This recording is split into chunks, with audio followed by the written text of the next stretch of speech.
the Patel College of Global Sustainability. I know many of you who have joined us today. And it's really an honor and a privilege to welcome our guest today, who I've been working with for several years.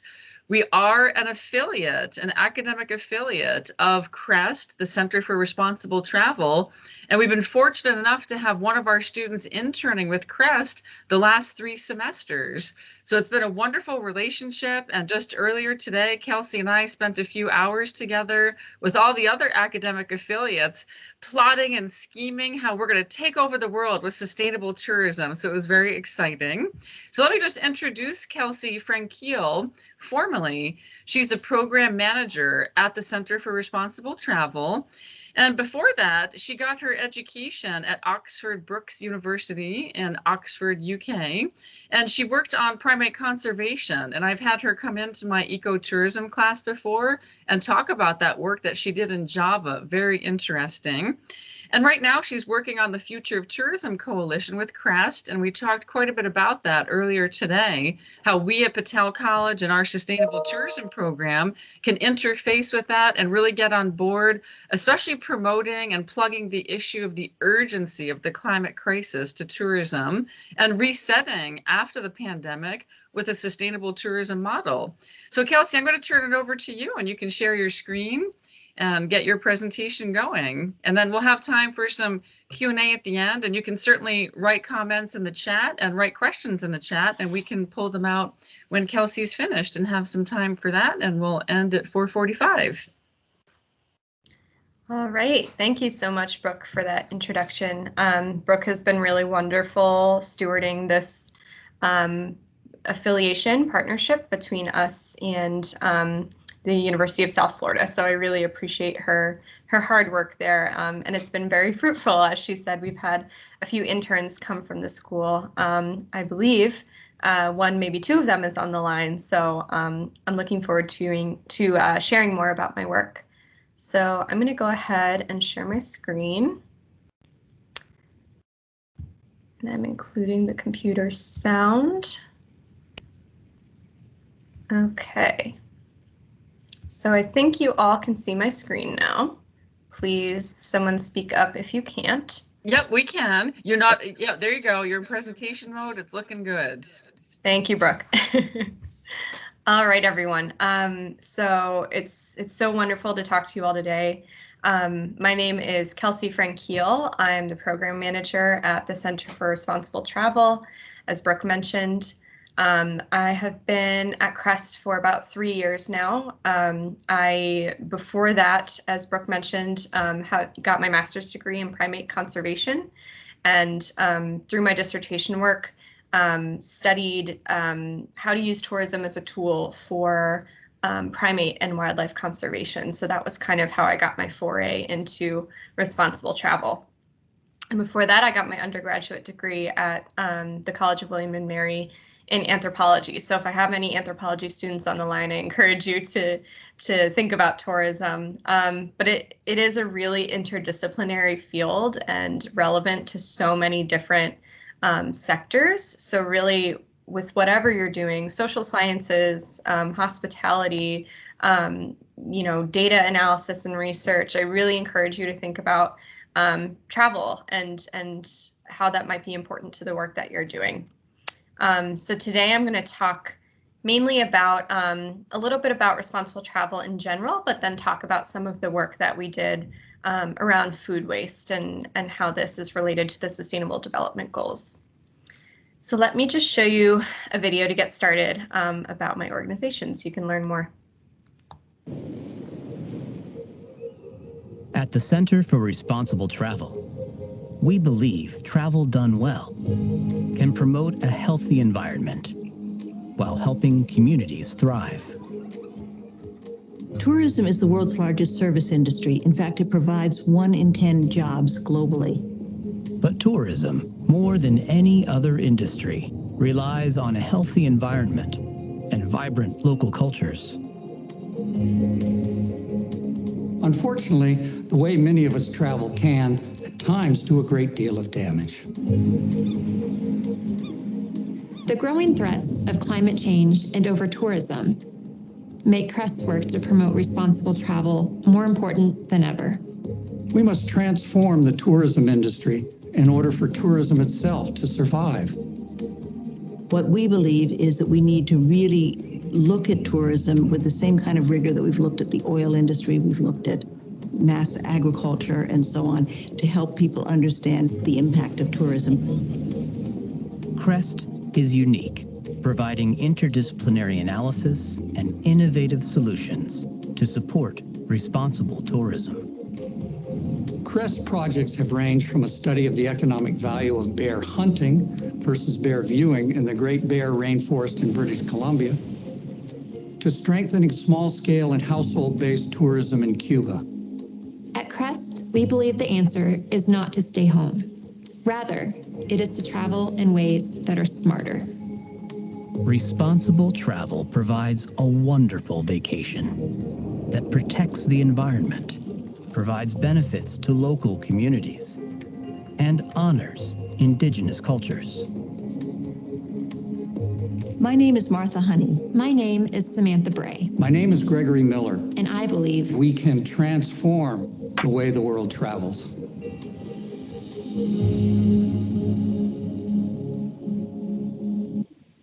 All right. Oops. Okay. So as was mentioned, oh, I'm getting a little bit of feedback. Can everybody hear me okay? All right. Yeah, we can hear you okay. I think that was Cassie coming in, joining us. There she is. Hi, Kathy. That was Hi, just Cassie. Cassie making an entrance there. Sorry, I didn't realize I wasn't going to be unmuted. No problem. Just wanted to make sure I didn't have any feedback. All right. So as the video mentioned, the Center for Responsible Travel, or CREST, is a nonprofit. We're based in Washington, D.C. And our work is focused around promoting responsible tourism policies and practices so that local communities may thrive and steward their cultural resources and biodiversity. So what is responsible travel? What does this mean? When we think about responsible travel, we're thinking about tourism that really maximizes the benefits for local communities while also minimizing negative social and environmental impacts, and also helps local people conserve their cultures and their habitats and their species. So CREST's vision is to transform the way the world travels. Samantha in the video said it perfectly, traveling in ways that are smarter. So in terms of our audiences and who we work with and for, we work for the tourism industry. So hotels, tour operators, cruise operators, airlines. We also work with and for governments, organizations that are called destination management organizations, tourism marketing. We also work with other nonprofits in our space, academia. Obviously, I mentioned we have the affiliation with Brooke, so we work with a lot of academics, foundations, international agencies, and then of course travelers themselves. We want to influence the way that you behave when you travel. And for me, I'm a traveler as well, so this is something I think about almost on a daily basis. It's very taxing. So CREST's work, we divide it up into 4 buckets. So these are 4 threats that we seek to address through sustainable tourism solutions. So those threats are climate change, really relevant to what we're going to be talking about today, over-tourism, biodiversity loss, and the inequitable access to wealth in a tourism economy. And we do this through field projects. We work on the ground with different partners, research and publications. You might be familiar with our annual report that we put out called The Case for Responsible Travel, Trends and Statistics. We also do consultancies. So we work with clients, whether it be a nonprofit or a government, on different areas of interest to them. And we work on advocacy and outreach. So speaking engagements like I'm here today working with you. And the main areas that we work in are North America and Central America and South America. So really, you know, the Western world or the Americas. So food waste in the tourism sector.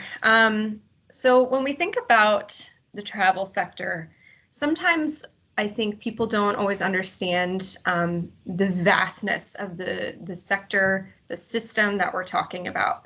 So I want you all to think about where you live. And don't think about it as a place where people live, but think about it as a place that people visit. So, for example, I live in Washington, D.C., and obviously that might be a little bit different from where you're from.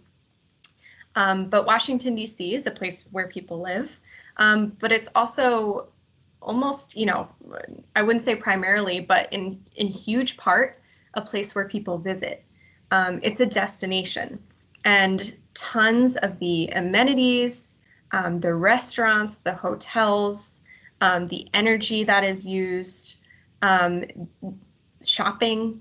These are all amenities and assets that were created in large part for people that were visiting the destination. Tourism creates 1 in 10 jobs globally. So 1 in 10 people globally are employed by the tourism sector. So it's huge.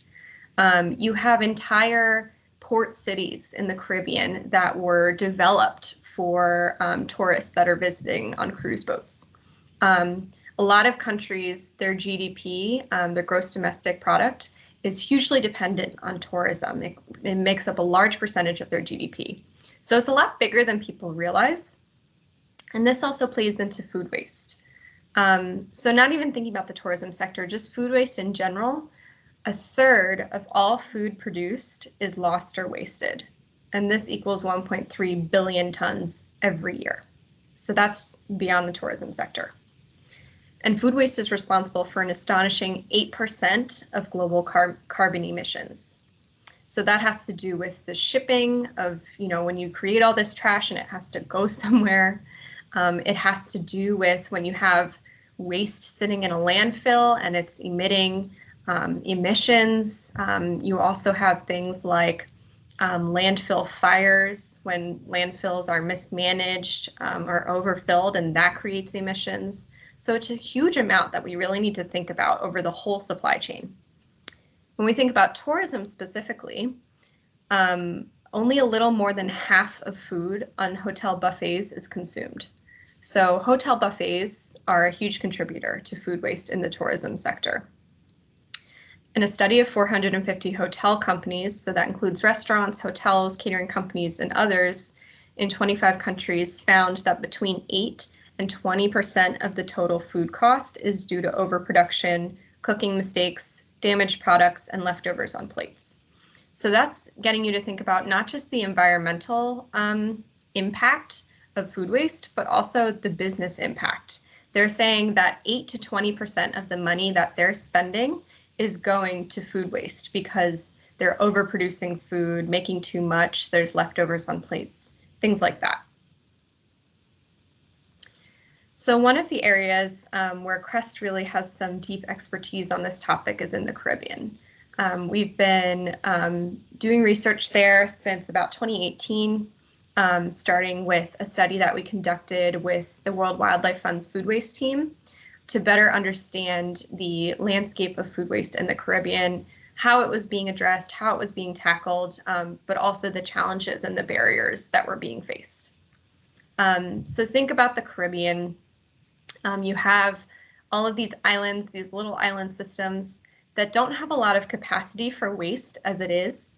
And then you also have, in some countries, or in the Caribbean as a whole, almost 18% of a food insecure population. So this was recorded back in 2016 by the FAO.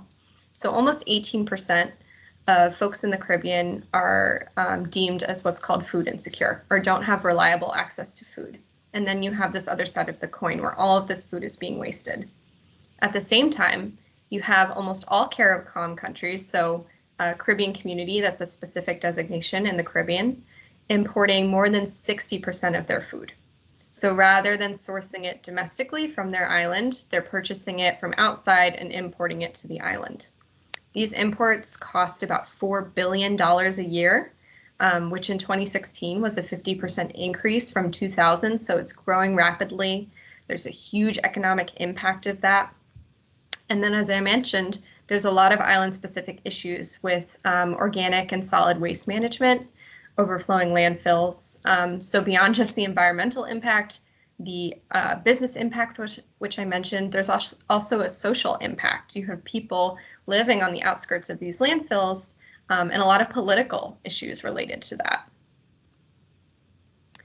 So what we did back in 2018 was we distributed a survey to better understand food waste management. And this was done in collaboration with WWF and something called the Caribbean Alliance for Sustainable Tourism. So we wanted to know what hotels in the Caribbean were doing to address this problem and what challenges they faced. And we received about 100 responses.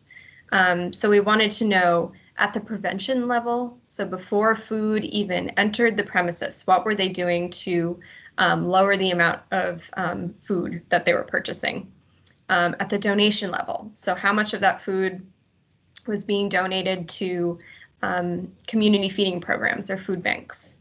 Diversion, so what were they doing to divert food away from landfills through composting or other methods? And then monitoring and evaluation. As part of this project, we found that just understanding the data and knowing how much you're wasting is a huge component of being able to better management. So being able to better manage it. So we wanted to know what these hotels were doing to monitor and evaluate their food waste.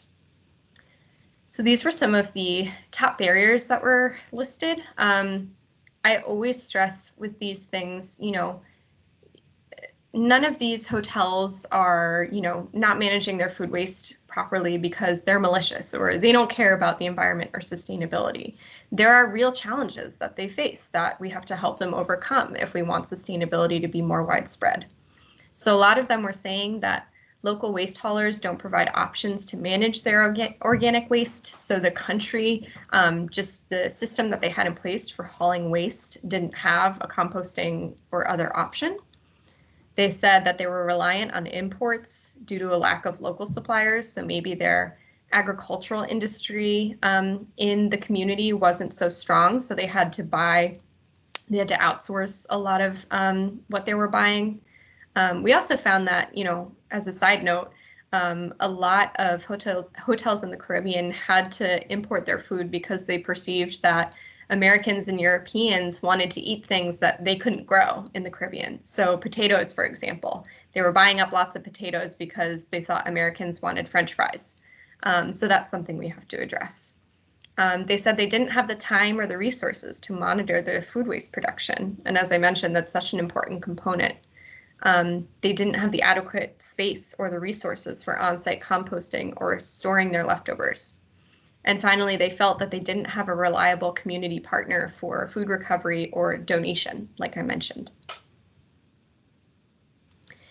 But there were some creative things that these hotels were doing, which was really amazing to see. There's a whole spectrum of things that you can do when it comes to food waste along the supply chain.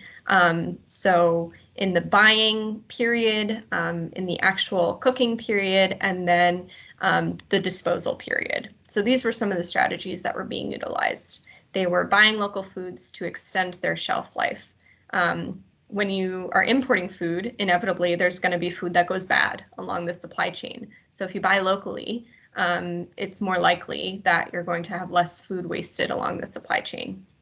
They were also doing staff training on waste separation. So helping the kitchen staff understand how to separate their waste so that the right waste could go to the right places. Conducting regular inventory audits. So understanding what they had in their kitchens, in their stores, so that they could reuse those ingredients. Using reusable bottles or bulk condiments rather than individually wrapped things, which creates a lot of solid or packaging waste. Planning their menus purposefully to limit portions and cross-utilize. So making sure they're getting creative and using ingredients that they have, stored in the back. Storing food that can be used later and reviewing those stores frequently, and separating food waste from other waste streams. So this is an example, Bukudi Intara Beach Resort, which is in Aruba. This is a good partner of Crest. They're actually one of our platinum sponsors. And after we conducted this study, WWF has a really great implementation program where they go in, they help the hotel on an individual basis understand what their issues are related to food waste and help them overcome that. And a lot of it is just related to staff training and better managing food streams and separating out waste and things like that. So Bukudi and Tara is, even before they did this pilot implementation, was already a really sustainable hotel. They were the first carbon neutral certified resort in the Caribbean. They already had really good food waste practices, and they felt that they were pretty close to being zero waste, actually. They worked with a local pig farmer to take away their scraps, and they had reduced portion sizes that went out to guests. So they already felt they were doing a pretty good job, but they said, you know what, like, this is important to us. Let's do this pilot and figure out, you know, what else we can save. So they did the pilot in 2018 with WWF, and through the pilot and starting to track their waste and doing staff training, they realized that they could eliminate up to 30% of the food that was wasted before and during service to guests. So they realized that they were creating a lot more waste than they even knew just through this data collection and tracking. And a lot of that was coming out of, you know, kitchen scraps and things like that. At the same time, they were maintaining a 97% occupancy rate. So they still had guests at the hotel, which is really impressive. What we want to say with this case study is that, you know, Bukudi and Tara is frequently rated one of the most romantic hotels in the world. It's a luxury hotel, and there are a lot of luxury brands out there that might be saying, you know, well, we don't have the capacity to do this. It's not what our guests want. But Bukudi and Tara show that you can do it, and it is something that guests are really, really excited about and can get engaged with. So we shared all of this guidance and information with about 10 to 15 hotels in Montego Bay in Jamaica last January, so about a month ago. And it was a hybrid format. So international speakers like myself presented over Zoom, and then we had some people in the room. And I have a picture here. It's a terrible photo of me, but I wanted to show you this one because it shows the people in the room. And it was really inspiring to me to see that these hoteliers were still interested in sustainability and food waste, even as they were recovering from a pandemic, worried about, you know, how they were going to pay their employees, maybe having only, you know, 15 to 20% occupancy in their hotels. It was really, really encouraging. I'm going to show you a quick video from one of the partners that spoke at this conference. They're called Winnow Solutions, and we've worked with them over the past few years as we've been working with WWF on these different efforts. And they have a really cool food waste tracking technology that I love to show to people because it's so interesting, and, you know, they'll just get my free marketing out of it. So let me just see if I can pull this up. And please let me know if you can't hear it or anything like that, but I'll just go ahead and play. Every day, 1/3 of all food, either harvested or produced, goes to waste. At the same time, 1 in 9 people go hungry. Food is too precious to be wasted. We are the first hotel chain in the UAE to have embraced the future kitchen. Food waste and artificial intelligence is supporting this ambition of being innovative.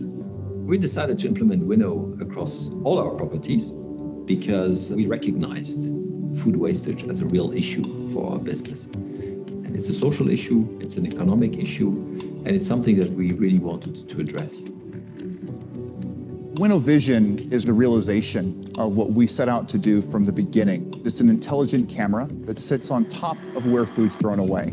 Our technology is trained to identify what that food is, putting a cost to that food waste, and automatically giving that insight to the chef to help them cut food waste in half. With the Winnow Vision system, it is really easy to be conscious of how much waste you're producing. If you put the waste in, it captures it on camera and it recognizes it. It calculates it by weight and it gives you a value. The vision system is very accurate at recognizing different products. Whatever they may be, whether it's a meat product or a veggie product, it recognizes it really well, and that is exceptional. I'm really proud of the results that we've achieved in partnership with Winnow. 1.2 million meals have been saved through this approach. We reduced our food waste by 72%. We saved about 250,000 meals. In dirham, it represents about 1.3 billion. So everybody wins there. With Winnow Vision, our team, our co-workers are responding really positively. It's saving them time, it's making it easier to measure, they can see the results, which also, again, provides pride and a sense of achievement. We see an opportunity for the hospitality industry to adopt artificial intelligence technologies to help them manage food waste. Today, what we're really proud of is that we're saving $30 million a year in food from being thrown away. But this really just scratches the surface. What we're aiming is to save $1 billion of food from being thrown away per annum over the next few years as we scale up our technology. All right. So I just think that's a really cool technology and really inspiring. So now I want to do a little ad hoc poll. There's no official poll or anything like that that you have to select, but I just want you to do this on your own. So take out, a piece of paper or your phone and think about the barriers that you face when you're trying to implement sustainable food waste practices. So thinking about some of the challenges that you face will help you to eventually overcome them. And these are some of the options. The food I buy is imported due to a lack of local suppliers. I don't have adequate space or resources for storing leftovers or composting. I don't know where to donate my edible food waste. There are no local options for composting food waste. I don't have the time or the resources to monitor my food waste production and implement solutions. The policies regarding food donation are unclear to me. And finally, and I think most relevant to all of us, food waste is gross. I don't want to deal with that in my kitchen. I don't want that sitting around. I just want to throw it away and not think about it. Mark down which of these are relevant to you, but then others that you might have as well that aren't listed. And I want to share that, me too. I face these challenges as well. I have limited time, limited money, when it comes to that, to, purchase solutions that I need, but I did find little ways to address this issue. And I always like to tell people that, when you're thinking about being sustainable or going zero waste, doing that 100% and doing everything right is really tough. You have to start with baby steps in order to get there, in order to do it well. So there are little things that you can do along the spectrum, and there are things that you can do that are expensive, and there are things that you can do that won't cost you as much money. So there's options for everyone that wants to get involved in better food waste management. And these are just a few of the things that I did recently. So this is my apartment building. We actually, what is this? Food waste is collected by a private company in my apartment building, not by the city. And that private company doesn't have any options for, separating food waste or composting or anything like that. The city doesn't either, so not that it matters. And I really wanted to start composting. So I reached out, I did my research, found a local company. It's called Veteran Compost. They actually train and hire veterans to do this work that might be struggling from PTSD. So they give me a bin. They come and collect it once a week. The guy who comes and collects it, his name is Al, so I always leave him a little note. This on the right is my bin that I place on the countertop just to make things a little bit prettier so I don't have this ugly green thing on my countertop. And then they bring it to a farm in Virginia nearby. So down at the bottom, that's the local farm where they compost everything. And there are other, little baby steps that I've taken. And to be honest, I find it kind of fun, especially during the pandemic. There's not much else to do than think about food waste solutions. But I wanted to provide a little call to action for you. So as I said, there is a spectrum of things that you can start thinking about and start doing.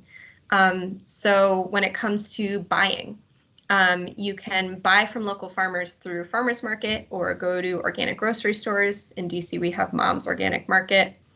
Look up if there are community-supported agriculture systems in your area. These are like a subscription program to a local farm where you subscribe, you pay a certain fee per month, and then they give you that produce or dairy or meat or whatever it is that you're buying into once a month.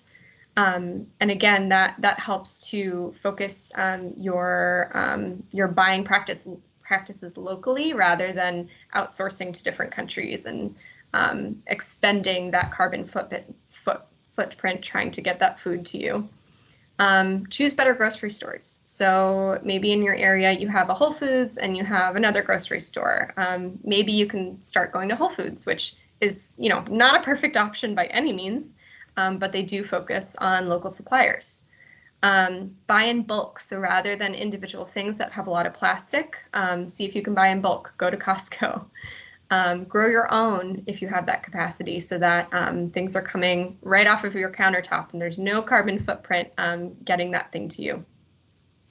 So cooking, get creative. Instead of just automatically running out to the grocery store or deciding to eat out, look in your cabinet and see what you already have. Eating out, you know, there's so much plastic and solid waste produced whenever you get takeout. So really think about that. Freeze food that will go bad. This is something that worked well for me. Get cute refillable storage jars. I'm dead serious. If you get something that's cute, you'll actually want to use it. Decrease your own portion sizes if you find you're not finishing what's on your plate. That's something that's worked for me too. And then finally, throwing away. So research your local compost options like I did. See if there are hauling options that you can use. Donate your edible food waste. So that'll be things like cans or maybe unopened bread or things like that to community feeding programs. You can even try an anaerobic countertop food digester. One of my friends has these. I believe Vitamix sells one. Or look up bokashi composting, she recommended to me. These are little countertop, essentially, you know, food digesters that turn it into fertilizer for you, so you don't even have to send it out anywhere. So there's lots of things that you can do, and I just encourage you to find the thing that works for you.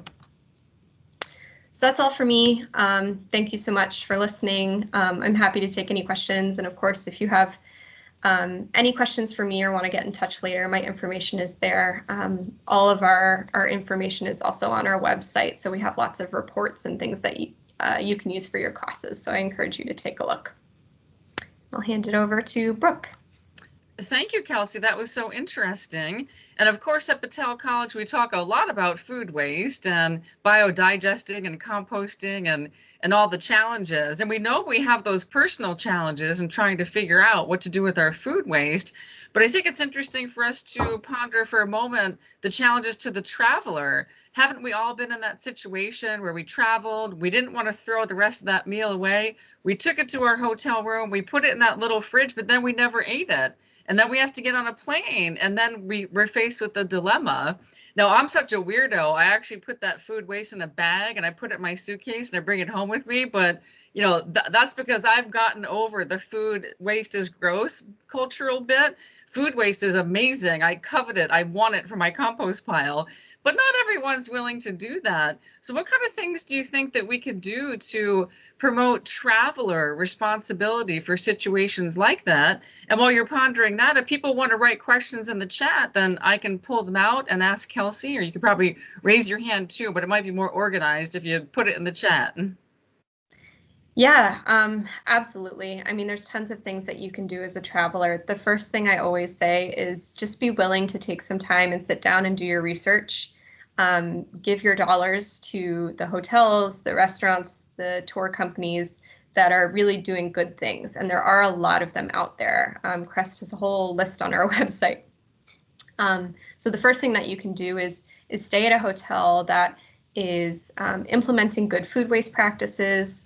From the social side of things, like, are they treating their employees well? Are they giving back to social programs? You can usually tell just by going on a hotel's website whether they're doing good things or not. And like I said, like, maybe you can't always tell, and it seems like there's a spectrum of options, but at least, you know, see if you can do better than the last time you traveled and where you stayed. you know, do things when you travel similarly to you would do at home. So don't just, you know, start traveling and then decide, you know, I'm going to throw things away at the end of my trip. Like Brooke said, see if you can bring them home and get rid of them there. I did my dissertation research in Java, Indonesia, and the recycling system there is not very well implemented at all. So really, when you create trash, it just gets buried. I mean, there's no recycling almost at all. So all of the volunteers that went there and stayed where I stayed brought their recycling home with them to their country where there was a little bit of a better recycling system and left it there.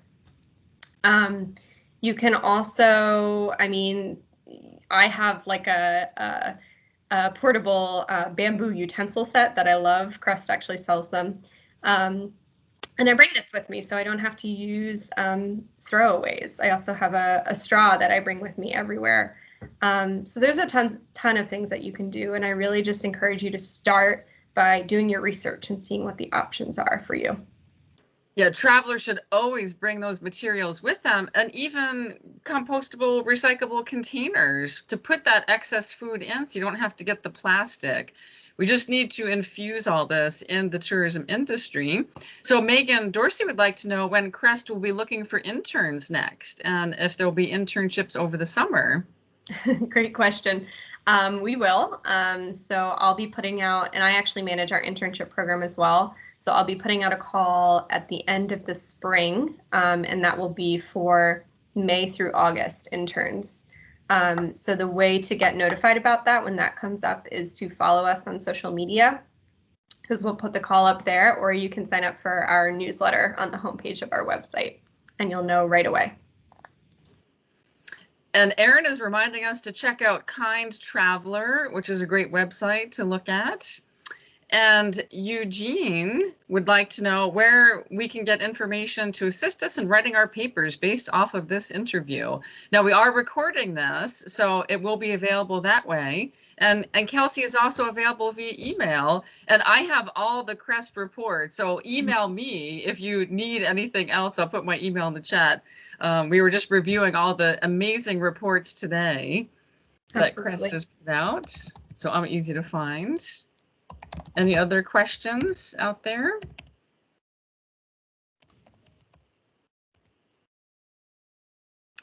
So Randy would like to know, your focus today was on hotels. What other sectors of tourism do you focus on? Yeah, absolutely. I mean, one of the things I think about almost daily is cruise tourism. That was something I didn't even touch on in this, but cruise, especially mass cruise tours, do create a lot of waste. And something that you might want to think about when scheduling your next trip is looking for smaller cruise operators, ones that are maybe a little bit more responsible, have the ability to manage their waste a little bit better. We've produced tons of studies on this. The problem with cruise operators is that there isn't a lot of enforcement of regulations when it comes to waste out in open waters.